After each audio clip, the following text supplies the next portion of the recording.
Hello children, welcome to the digital learning platform of Winsome International School and we will be studying chapter number 2 of sectors of Indian economy.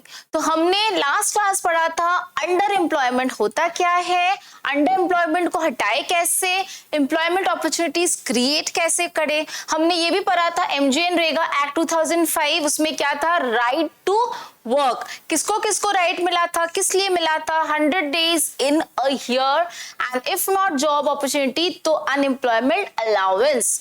तो ये था हमारा last class and this class today we will be studying a new topic and that is organized and unorganized sector, public and private sector। ना आपने सुना ही होगा कि लोग बोलते हैं कि मैं तो पब्लिक सेक्टर में काम करता हूँ, मैं प्राइवेट सेक्टर में काम करता हूँ, बट ये होता क्या है, थोड़ा बहुत तो आप सबको अंदाजा होगा कि होता क्या है, but in details we will study it today.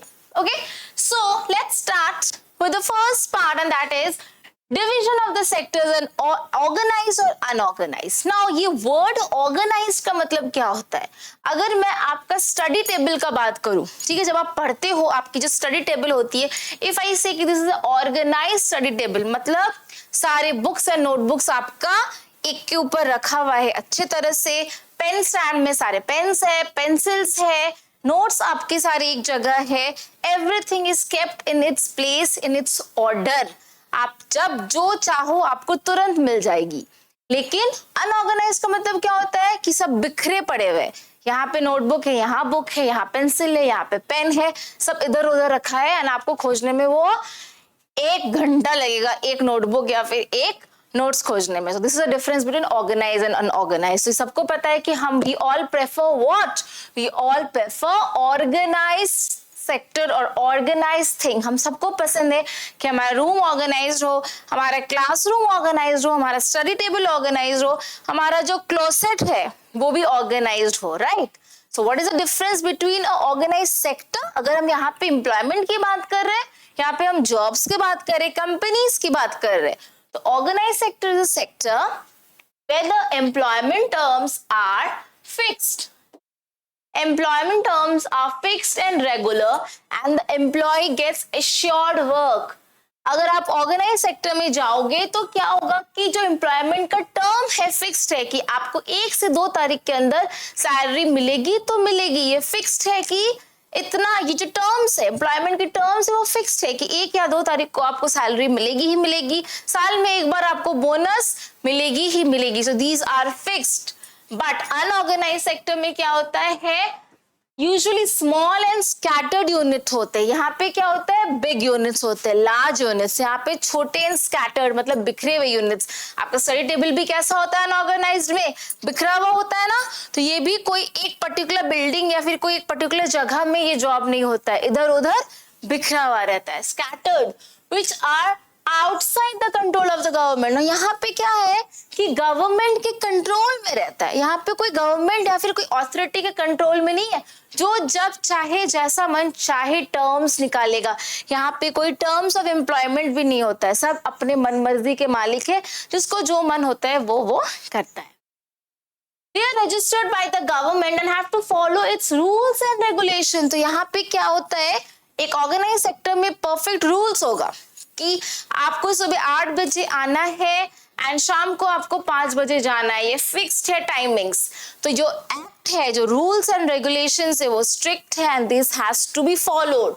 But यहाँ पे जो रूल्स एंड रेगुलेशंस है यहाँ पे वो फॉलोड नहीं होता है क्योंकि कोई रजिस्टर्ड नहीं होता है, they are generally unregistered, unregistered होता है एंड यहाँ पे कोई फिक्स रूल्स नहीं होता है, कुछ भी फॉलो करो, जब मन जो चाहे करो। बट यहाँ पे क्या होता है, जो फिक्स रूल्स होता है फिक्स होता है and also there are certain acts which are followed like factory act, minimum wages act. Minimum wages act मतलब आपको 10,000 वेज मिनिमम देना पड़ेगा तो पड़ेगा, एक पर्टिकुलर एक्ट से वो अबाइड होता है कि you have to follow this.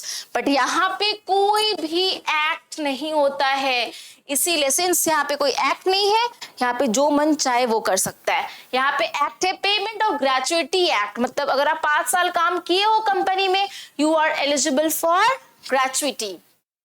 Shops and Establishment Act. Now organise sector, since organise sector में ये सारे एक्ट से ये रजिस्टर्ड है, तो अगर किसी को नहीं मिलेगा, now suppose this is abided by act of minimum wages act ना, अगर किसी को वो मिनिमम वेज नहीं मिलता ना, सपोज मिनिमम वेज 10,000 की, 10,000 आपको मिलना ही मिलना है, अगर आपको 10,000 नहीं मिलता है तो आप कोर्ट में जाके इस कंपनी के खिलाफ या फिर इस ऑर्गेनाइजेशन के खिलाफ आप केस कर सकते हो कि this organisation has not paid me work, paid me my salary, मैंने 1 महीने काम किया बट मुझे कोई पैसे नहीं मिले। अगर आप कोर्ट में जाओगे तो कोर्ट आपको हेल्प करेगा, इस कंपनी के खिलाफ एक्शन लेगा। But in unorganise sector, since यहाँ पे कोई एक्ट नहीं है, कोई रजिस्टर्ड नहीं है, तो यहाँ पे अगर आपको सैलरी नहीं मिली तो आप कहीं जाके केस नहीं कर सकते हो, आप कोर्ट में जाके केस नहीं कर सकते, कोर्ट के पास कोई प्रूफ नहीं है कि इस नाम का कोई कंपनी है, क्योंकि ये तो रजिस्टर्ड ही नहीं है। तो यहाँ पे आपको कोई भी पैसे या फिर कोई भी अलाउंस अगर आपको नहीं मिलता है, so there is no one to protect you. Third, the job is regular and is fixed working hours. Fixed working hours मतलब आप 8 बजे गए एंड शाम को 5 बजे तक आपकी जो शिफ्ट है वो खत्म हो गई, तो मॉर्निंग में जो आपका काम करने का जो टाइमिंग होता है दैट इज फिक्स, 8 आवर्स और 9 आवर्स ये फिक्स होता है। बट यहाँ पे रेगुलर नहीं है, कभी कभी आपको 12 घंटा भी काम कराएगा, 10 घंटे भी काम कराएगा एंड उसके हिसाब से सैलरी भी नहीं देगी। यहाँ पे क्या होगा, आपको पैसे भी मिलेंगे एंड वर्किंग आवर्स भी फिक्स्ड है। यहाँ पे पैसे भी कम है, 10 घंटा 12 घंटा काम कराएंगे लेकिन सपोज पैसे देंगे 1 या 2 घंटे का, या फिर कभी कभी पैसे भी नहीं देंगे लेकिन आप क्लेम भी नहीं कर सकते because it is unregistered. Fourth, workers enjoy the security. यहाँ पे जॉब सिक्योरिटी है कि अगर आप एक बार एक ऑर्गेनाइज सेक्टर में काम कर रहे हो तो आपके पास जॉब सिक्योरिटी है, आपको कोई जब मन चाहे निकाल नहीं सकता है। अगर टर्मिनेट भी करेगा तो प्रॉपर रूल्स होंगे कि 30 डेज का नोटिस या 60 डेज का नोटिस दे के आपको वो जॉब से हटाएंगे। But in this there is no job security, कोई जॉब सिक्योरिटी नहीं है। सुबह आप ऑफिस गए, सुबह आप गए, आपको बोल दे कि चलो वापस घर जाओ, कल से मत आना। तो यहाँ पे कोई रिटर्न, कोई डॉक्यूमेंटेशन, कोई वर्बल कम्युनिकेशन कुछ नहीं है, जब जो चाहे आपको उसी टाइम निकाल सकता है। This is unorganised sector. Next, people working in the organized sector get several benefits from the employer such as paid leave. What is paid leave? किसी कंपनीज में 30 डेज का पेड लीव होता है। मतलब अगर आप ऑफिस नहीं जाते हो, अगर महीने में 2 दिन 3 दिन, मतलब पूरे साल में सपोज 30 डेज अगर आपको पेड लीव मिलता है तो पूरे साल में आप 30 दिन छुट्टी ले सकते हो, वो भी आपको 30 दिन के पैसे देंगे। ऐसा नहीं है कि अगर सपोज 1 महीने में आपने 5 दिन छुट्टी ली है तो 5 दिन के पैसे आपके नहीं कटेंगे, क्योंकि वो आपका पेड लीव है। पेड लीव मतलब आप घर पे हो, छुट्टी मना रहे हो, बट पैसे आपके नहीं कट रहे, पैसे फिर भी आपको मिल रहे हैं छुट्टी के भी। Payment during holidays. During holidays मतलब ये जो हॉलीडे होता है, सपोज कोई फेस्टिवल का हॉलीडे हो गया, होली दिवाली का हॉलीडे हो गया, या फिर गैजेटेड हॉलीडे हो गया 2 अक्टूबर, 26 जनवरी, तो ये सब के अगर आपको हॉलीडेज मिल रहा है, अगर आप घर पे हो, फिर भी आपको उस दिन की सैलरी या फिर पैसे मिलेंगे। Provident fund, gratuity, PF. Gratuity ये सब क्या होता है?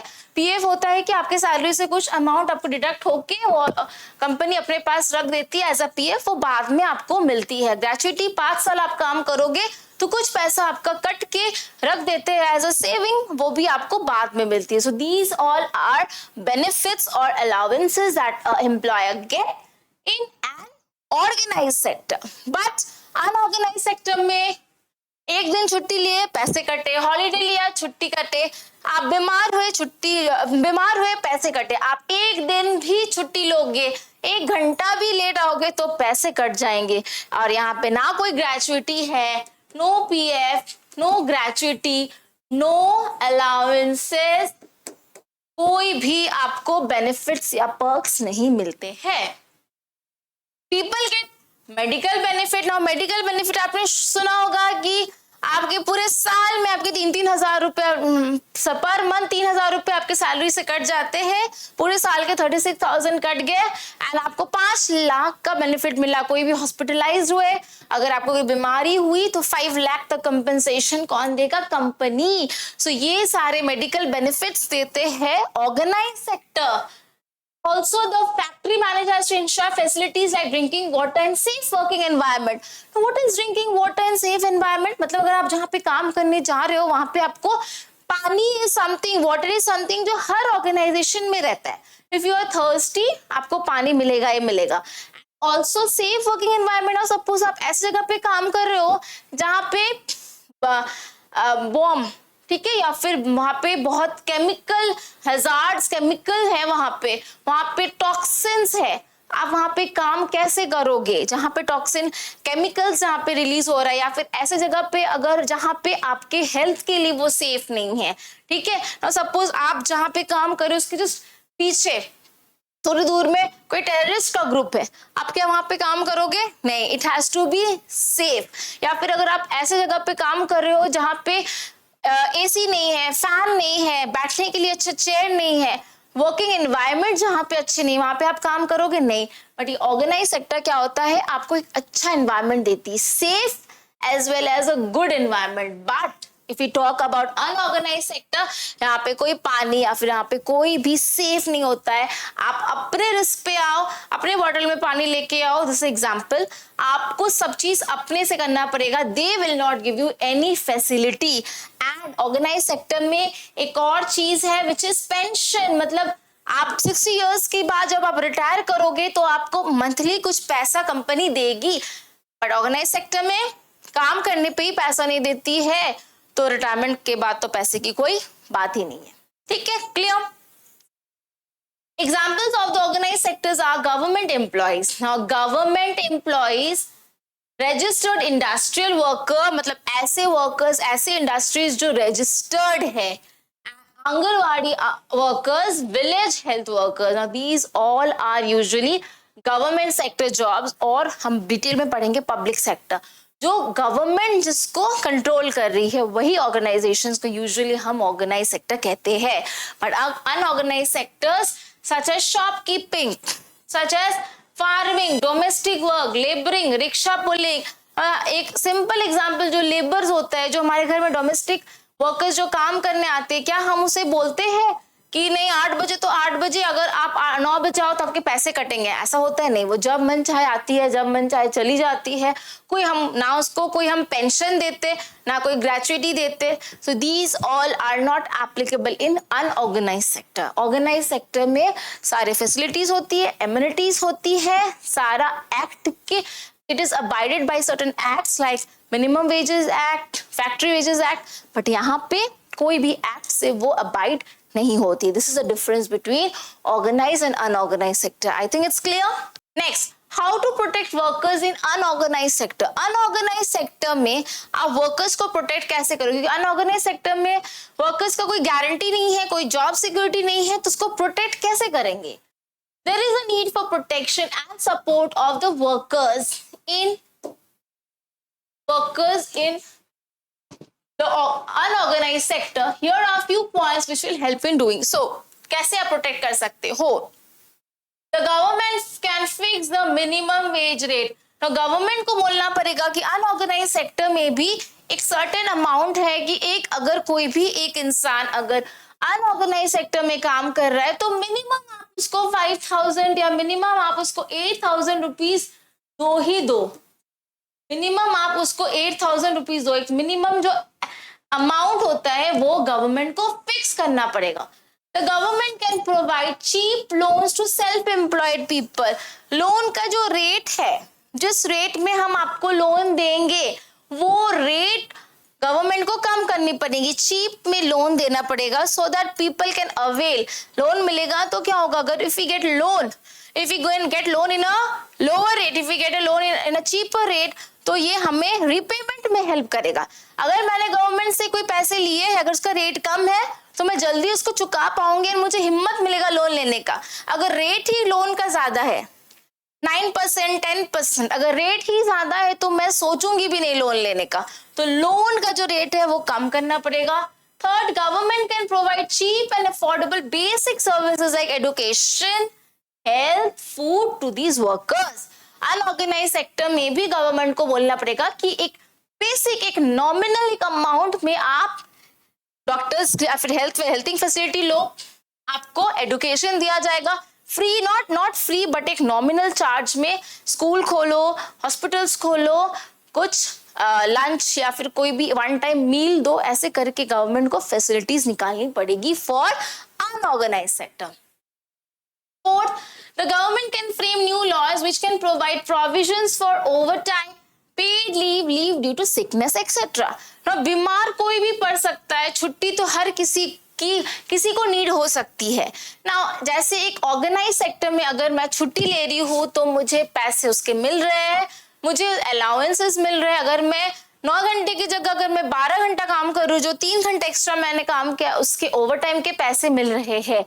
तो सिमिलरली ऑर्गेनाइज सेक्टर के जैसे अनऑर्गेनाइज सेक्टर में भी गवर्नमेंट को ये सारे जो रूल्स है वो लागू करनी पड़ेगी। ओवर टाइम दो, आप पेड लीव दो, तब वर्कर्स, ज्यादा से ज्यादा वर्कर्स अनऑर्गेनाइज सेक्टर में आएंगे and they will feel relief, उनको भी काम करने का हिम्मत मिलेगा and they will also feel secure. Clear? Next, look at the following examples. Which of these are unorganized sector activities? Unorganized sector हमने पढ़ा था जहाँ पे कोई रूल्स नहीं है, जहाँ पे कोई फिक्स टाइम नहीं है, जहाँ पे कोई ऊपर में कोई गवर्नमेंट कंट्रोल नहीं है, कोई एक्ट के अबाइड नहीं हो रहा है। So now let us see the example. A teacher taking classes in a school. Now school is always a organized sector. School usually organized sector होता है, तो this is not unorganized sector. A head load worker carrying a bag of cement in his back in a market. एक market में वो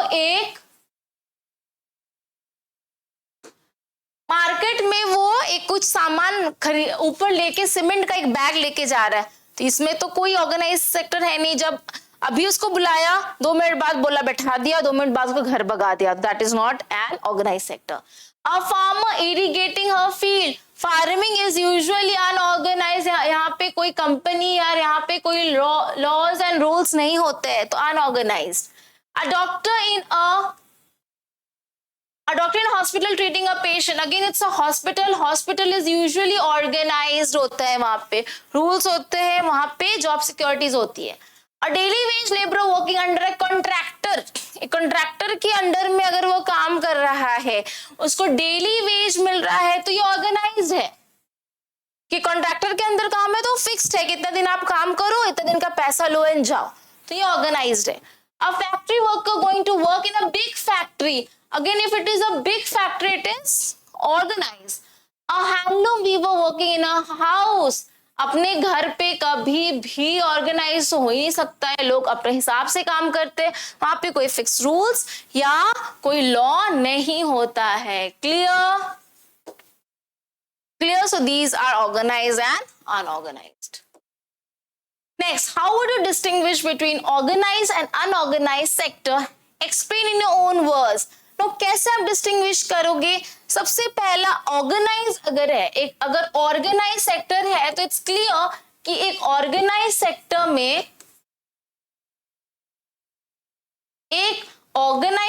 में क्या होंगे?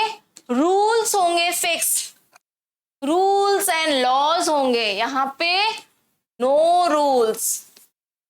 Second, ये लार्ज स्केल में होती है या फिर बिग होता है, ये स्मॉल होती है, स्कैटर्ड होता है, कोई फिक्स, जैसे कंपनी की बात करेंगे, ऑर्गेनाइजेशन की बात करेंगे तो एक बहुत बड़ी एक ऑर्गेनाइजेशन होगी, टाटा हो गया, बिरला हो गया, एक बड़ी सी कंपनी, उसका नाम होगा, उसका एक पर्टिकुलर बड़ा बिल्डिंग होगा, उसके ब्रांचेस होंगे।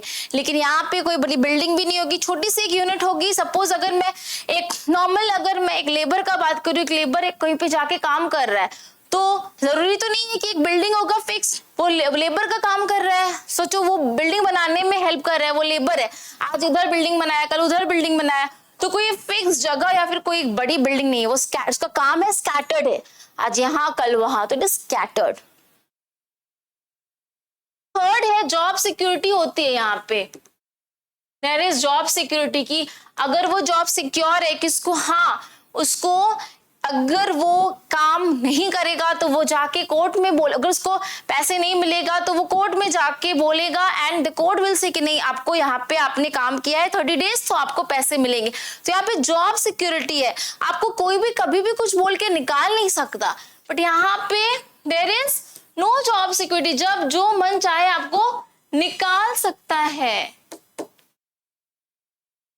फोर्थ, जिस जॉब में आपको पेड लीव्स है, पेड लीव्स है, कंपनसेशन है, अलाउंस है, जैसे हमने पढ़ा था पीएफ ग्रेचुइटी, यहाँ पे क्या है, नो पेड लीव, कोई लीव ही नहीं है, पेड लीव की तो दूर की बात है, लीव ही नहीं है, ओवर टाइम अलाउंस नहीं है, यहाँ पे ओवर टाइम ओटी अलाउंस भी है, बट यहाँ पे कुछ नहीं है, no paid leaves, no allowances. तो जिस जॉब में कोई अलाउंस नहीं होगी, कोई ओटी नहीं होगा, कोई पेड लीव नहीं होगा, those are unorganised. Clear? So next we'll start with a table which shows the estimated number of workers in India in the organized and unorganized sector. अब हम देखेंगे कि organized sector and unorganized sector में कितने लोग काम कर रहे हैं। Read the table carefully, fill in the missing data. Now let's fill in the missing data and see the questions below. What is the percentage of people in the unorganized sector in agriculture? Agriculture means primary. तो unorganized कितने लोग हैं? Primary sector में unorganised कितना है उसका percentage हमें निकालना है। Now let's find out the difference. Now see, organise में 1 is organized in primary, total is 232, so unorganized will be 232 minus 1, that is 231. इन दोनों का प्लस इज 232, सो ये हो गया आपका 231।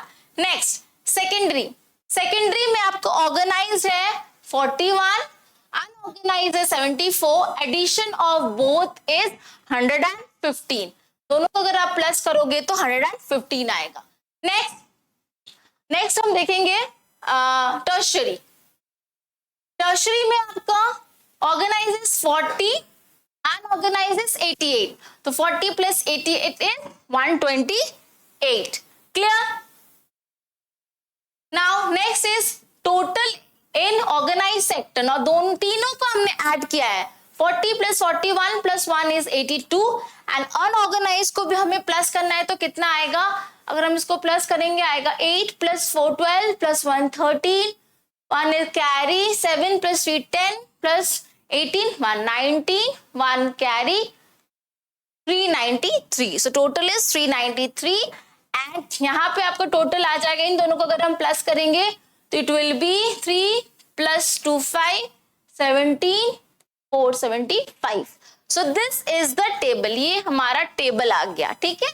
सो नाउ आपको निकालना है percentage of people in the unorganised sector in agriculture. Unorganise sector मतलब आपका हो गया 231, सो 231 टोटल कितना है 232, सो 231 bye 232 into 100 is the percentage of people in unorganized sector in primary group या एग्रीकल्चर ग्रुप में इतने परसेंट लोग आपके अनऑर्गेनाइज सेक्टर में। Next, do you agree that agriculture is an unorganized sector activity? Why? Yes, it is an unorganized sector क्योंकि यहाँ पे लोग काम नहीं करते हैं अकॉर्डिंग टू द रूल्स के हिसाब से काम नहीं करते हैं, according to the fix policies नहीं है, यहाँ पे कोई एक्ट नहीं है, कोई वेजेस एक्ट या फिर कि आप अगर यहाँ पे काम कर रहे हो मिनिमम आपको 10,000 रुपए देंगे, ऐसा कोई फिक्स नहीं है, कोई रूल्स नहीं है, कोई जॉब सिक्योरिटी नहीं है। आज आप गए, कल आपको बोल दिया नहीं मत आओ, जब आपको नीड हुआ तब आपको बुलाया, कोई भी छुट्टियों के कोई भी पेड लीव्स नहीं होते। सो प्राइमरी या फिर agriculture job is always unorganised sector. If we look at the country as a whole, we find that % of the workers in India are in unorganized sector. So unorganized sector में कितना है 393 divided by 475 into 100, इसका answer is workers in India are in unorganise sector. Unorganise sector में इतने percent of people is unorganise. Total, अगर हम total की बात करेंगे, organized sector employment is available to only about -% of the workers in India. Now organized sector मतलब this is 82, so 82 divided by 475 into 100, 475 into 100, this is the percentage of people working in a organized sector. तो unorganized sector में इतने people and organized sector में इतने people are working in a organized sector in the country. So according to this chart, आपको ये fill करके आपको percentage निकालना है कि how many people are working as in organise and unorganise. तो यहाँ से क्लियरली हमें पता चल रहा है कि सबसे ज्यादा देखो प्राइमरी में अनऑर्गेनाइज्ड है, सबसे ज्यादा unorganised is in primary. But if you talk about tertiary, tertiary में भी आपका अनऑर्गेनाइज्ड है, बट डिफरेंस देखो कम है 40 and 88, बट यहाँ पे दिख रहा है आपको प्राइमरी में 231 इज अनऑर्गेनाइज। सबसे ज्यादा अनऑर्गेनाइज किसमें है? सबसे ज्यादा अनऑर्गेनाइज है प्राइमरी में, एंड सेकेंडरी में ऑलमोस्ट कम है कंपेयर टू टर्शरी। टर्शरी में it's almost double, 40 is organise and more than double of this is in unorganise, and secondary में 41 इज ऑर्गेनाइज, डबल तो नहीं है, डबल से थोड़ा कम है इन secondary. So सबसे ज्यादा unorganized is in primary. Clear? Next, if we talk about the public sector and private sector, तो public sector सुनते ही आपके दिमाग में आना चाहिए government sector, मतलब जो कि ruled and owned by government. Now, what is the definition? In the public sector, the government owns most of the asset and provide all the services. तो जो कंट्रोल होता है वो किसके हाथ में होता है? Government. But if you talk about private sector, ownership of assets and delivery of services in the hands of individual. जैसे टाटा, रतन टाटा के नाम से टाटा कंपनी है, तो किसके हाथ में पावर है? रतन टाटा के हाथ में, या फिर जो उसके ओनर है, ओनरशिप जो ओनर उसके हाथ में, गवर्नमेंट का यहाँ पे कोई रोल नहीं है। रेलवे और post office is example of public sector. जब आप ट्रेन में ट्रैवल करते हो, क्या ट्रेन किसी एक पर्टिकुलर इंडिविजुअल का है? नहीं, वो गवर्नमेंट का है। IRCTC government, Indian rail, IRCTC क्या होता है? इंडियन रेल है ना, तो इंडियन आ गया मतलब government. But company like TISCO और Reliance are privately own company. हमें पता है कि टाटा टिस्को है, वो टाटा का ओनरशिप है, रिलायंस भी अंबानी का है। तो जो आपका हेड है वो एक इंसान है, की पर्सन है यहाँ पे, बट यहाँ पे कोई एक इंसान नहीं है, एज अ होल एक गवर्नमेंट है। The purpose of the public sector is not just to earn profit but also public welfare, social welfare और पब्लिक वेलफेयर इसका मोटो है, या फिर इसका जो मेन फंडा है। This is both profit as well as social welfare.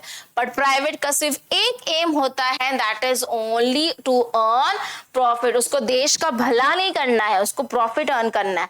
But government हमेशा देखते हैं कि मेरे लोगों का भला हो रहा है या नहीं। It thinks about the masses, about the social welfare. Responsibilities of a government. There are a large number of activities which are the primary responsibility of the government. Here we have listed few. What are those? Now, government raises money through taxes and other ways to meet expenses on the services rendered by it. Now, government को पैसे कहाँ से मिलती है? हम जो tax देते हैं, हर मंथ हम जो टैक्स देते हैं, वही टैक्स गवर्नमेंट का सोर्स ऑफ इनकम बनता है। हमसे गवर्नमेंट टैक्स, हम लोग हमेशा बोलते हैं कि हम लोग टैक्स क्यों देते हैं, व्हाई? गवर्नमेंट जो खर्चा करती है, जो रोड्स बना रहे हैं, जो ब्रिजेस बन रहे हैं, जो भी इंफ्रास्ट्रक्चर फैसिलिटीज जो गवर्नमेंट बना रहा है, वो कहाँ से, गवर्नमेंट के पास पैसे कहाँ से आ रहा है? हमसे, वो इंडिविजुअल से, सब हर किसी से टैक्स कलेक्ट करके उसी टैक्स में से वो खर्चा करके वो बनाते हैं। Government have to undertake heavy spending such as the construction of roads, bridges, railways, harbors, generating electricity, providing irrigation through dams, etc. Also it has to ensure that these facilities are available for everyone. तो हमने अभी पढ़ा था ना कि railways are the example of government. तो government जो railways पे इतनी बड़ी बड़ी ट्रेन्स, न्यू जो ट्रेन्स बना रहा है, अभी जो हम देख रहे इतने सुपर फास्ट एक्सप्रेस ट्रेन्स बनते हैं with facilities, with modern amenities, तो वो सारे फैसिलिटीज बनाने के लिए पैसे चाहिए। गवर्नमेंट को पैसे कहाँ से मिलेंगे? हमसे टैक्स लेंगे। एंड क्या क्या करना पड़ता है गवर्नमेंट को? ब्रिजेस बनाना पड़ता है, रोड्स बनाना पड़ता है, रेलवेज, इलेक्ट्रिसिटी प्रोवाइड करनी होती है, इरिगेशन फैसिलिटीज, ये सब के लिए गवर्नमेंट को पैसे हम देते हैं through taxes. There are some activities which the government has to support, to encourage the private sector to continue the production of business. Now ये government जो है ना, government private sector को भी help करती है काम करने के लिए। तो गवर्नमेंट तो ऊपर है, India he thinks about India, about the country। Government के नीचे ही आती जो कंपनीज जो है, प्राइवेट कंपनीज, तो इंडिया का ही प्राइवेट कंपनीज है। तो गवर्नमेंट को अपने कंपनीज को भी देखनी पड़ती है कि आप अच्छे से काम कर रहे हो या नहीं, बिकॉज जो गवर्नमेंट है उसका काम है कि कंट्री में ईच एंड एवरी लोगों का ध्यान रखना। उसी कंट्री में ही तो प्राइवेट कंपनीज है, तो वो पब्लिक कंपनी या फिर गवर्नमेंट सिर्फ पब्लिक कंपनीज को नहीं देखेगी। Government will C both private and public, दोनों को देखता है कि दोनों इक्वली अच्छे से काम कर रहा है या नहीं। The government in India buys wheat and rice from farmers at a fair price and sells them at a lower price। मतलब एक certain amount, fair price मतलब जिस पैसे से गवर्नमेंट खरीदता है फार्मर से उसको बोलते हैं fair price. Lower price to consumers मतलब ज्यादा दाम में खरीद के कम दाम में किसको बेचता है? कंज्यूमर्स को, मतलब हमें, आपको। तो रेशन शॉप, ना रेशन शॉप से आपने देखा है कि एक पर्टिकुलर ग्रुप ऑफ पीपल होता है जिसका इनकम कम होता है, उसको राशन कार्ड मिलता है। राशन कार्ड में क्या होता है, जो मार्केट वैल्यू में जो प्राइस मिलता है उसके कम पैसे से राशन शॉप्स होते हैं। राशन शॉप्स में आपका जो मार्केट वैल्यू उससे कम पैसे में आप सामान खरीद सकते हो। व्हाई? क्योंकि गवर्नमेंट उसको सपोर्ट करती है। In this way it supports both farmer and consumers. कैसे सपोर्ट किया? फार्मर को ज्यादा पैसे दे दिए, फार्मर को लॉस नहीं मिला, एंड जो कंज्यूमर्स है वो कम पैसे में उसको सामान मिल गया। तो गवर्नमेंट ने दोनों को देखा, अपने फार्मर्स को भी देखा एज वेल एज कंज्यूमर्स को भी। Running proper schools and providing quality education, health and education facilities for all are some of the duties of the government। तो गवर्नमेंट के ड्यूटीज क्या होता है? एक तो ration card, ration shops, second सबके लिए, मेजॉरिटी ऑफ द पीपल के लिए क्या करना? स्कूल्स खोलना, हॉस्पिटल्स खोलना, एजुकेशन फैसिलिटीज देना। The government also needs to pay attention to aspects of human development such as availability of safe drinking water। now पहले के जमाने में उतना पानी का जो शॉर्टेज है वो हमेशा है। From early ages we are suffering from shortage of water। तो ये जो शॉर्टेज है तो गवर्नमेंट को देखना पड़ेगा कि लोगों के पास ड्रिंकिंग वाटर सेफ है या नहीं, क्योंकि प्यूरिफाइड है या नहीं।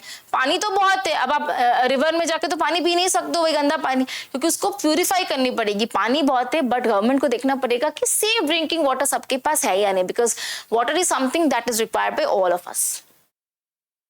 हाउसिंग फैसिलिटी, नाउ गवर्नमेंट ने स्कीम निकाला है कि कम पैसे में, कम अमाउंट में घर खरीदो। सो दीज फैसिलिटीज गवर्नमेंट ने क्यों निकाला है? सो दैट सबको घर मिले, रहने के लिए प्रॉपर घर मिले। Food and nutrition and taking care of the poorest and most ignored region. कोई रीजन्स है इंडिया में जो बहुत इग्नोर्ड है, वहां पे बहुत गरीब लोग हैं, तो उसको कौन देखेगा? गवर्नमेंट देखेगा। गवर्नमेंट देखेगा कि कंट्री में any people is not dying of food. अगर कोई ऐसा जगह है जहाँ पे कोई जॉब अपॉर्चुनिटी नहीं है तो गवर्नमेंट जॉब अपॉर्चुनिटीज क्रिएट करेगा। अगर गवर्नमेंट देख रहा है कि उस जगह में पुअर पीपल ज्यादा है तो वहां के लोगों को वो खाना पहुंचाएगा, and also he will see that people are not dying। Next, fill in the blanks using the correct options। Now we have come to the end of the chapter। हमने इस चैप्टर में क्या क्या पढ़ा? बेसिकली हमने पढ़ा all the sectors। Primary sector, secondary sector, tertiary sector. Primary sector में क्या होता है, सेकेंडरी में क्या होता है, टर्शरी में क्या होता है, कैसे तीनों एक दूसरे के ऊपर डिपेंडेंट है। हमने ये भी पढ़ा कि जो जीडीपी है वो क्या होता है। जीडीपी में हमने ये भी देखा कि अपॉर्चुनिटीज, एम्प्लॉयमेंट अपॉर्चुनिटी सबसे ज्यादा कौन क्रिएट कर रहा है, प्राइमरी सेक्टर। लेकिन जीडीपी सबसे ज्यादा कहां से आ रही है, टर्शरी सेक्टर। एम्प्लॉयमेंट टर्शरी में कम है बट फिर भी इफेक्टिवनेस ज्यादा है टर्शरी में, इसीलिए प्राइमरी में अनएम्प्लॉयमेंट है, जरूरत से ज्यादा लोग वहां पे ऑक्युपाइड है, नीड नहीं है, फिर भी ज्यादा से ज्यादा वहां पे लोग हैं क्योंकि लोग वहां पे अंडर एम्प्लॉयमेंट है, अंडर एम्प्लॉयड है। अंडर एम्प्लॉयमेंट को हम हटा कैसे सकते हैं, by creating more and more job opportunities. Job opportunities दोनों जगह क्रिएट करनी पड़ेगी, urban as well as rural. सबसे ज्यादा रूरल, बिकॉज रूरल में सबसे ज्यादा लोग अंडर एम्प्लॉयड है। हमने डिफरेंट टाइप्स ऑफ सेक्टर्स पढ़ा था in the aspect of organise and unorganise, कि छोटे हैं, रूल्स नहीं है, जॉब सिक्योरिटी नहीं है, अलाउंसेस नहीं है, पेड लीव नहीं है, दीज आर अनऑर्गेनाइज। ऑर्गेनाइज में सब हर चीज है। हमने गवर्नमेंट सेक्टर या फिर public sector and private sector भी पढ़ा, दोनों का डिफरेंस देखा। एंड हमने ये भी देखा कि गवर्नमेंट का क्या क्या रोल होता है, from where does government gets money, and government का हमारे towards us, towards the citizens of the country, government का क्या रिस्पॉन्सिबिलिटी है या फिर गवर्नमेंट का क्या रोल्स है। Now we will do the exercise. Employment in the service sector dash increased to the same extent as production has not increased। ठीक है, क्योंकि सर्विस सेक्टर में क्या है, एम्प्लॉयमेंट कम है, प्रोडक्शन ज्यादा है। Workers in the dash sector do not produce goods. Tertiary sector में गुड्स नहीं होता है, क्या होता है, सर्विसेज प्रोवाइड होता है टर्शरी सेक्टर में, not goods. Most of the workers in the dash sector enjoy job security। Organized sector में job security होती है। A dash proportion of laborers in India are working in the unorganized sector। Now laborers तो सबसे ज्यादा laborers unorganized sector में ही काम कर रही है। So laborers, most of the laborers। Next, cotton is a dash product and cloth is a dash product। Now cotton हमें कहाँ से मिलती है, नेचर से, सो नेचुरल प्रोडक्ट है ये।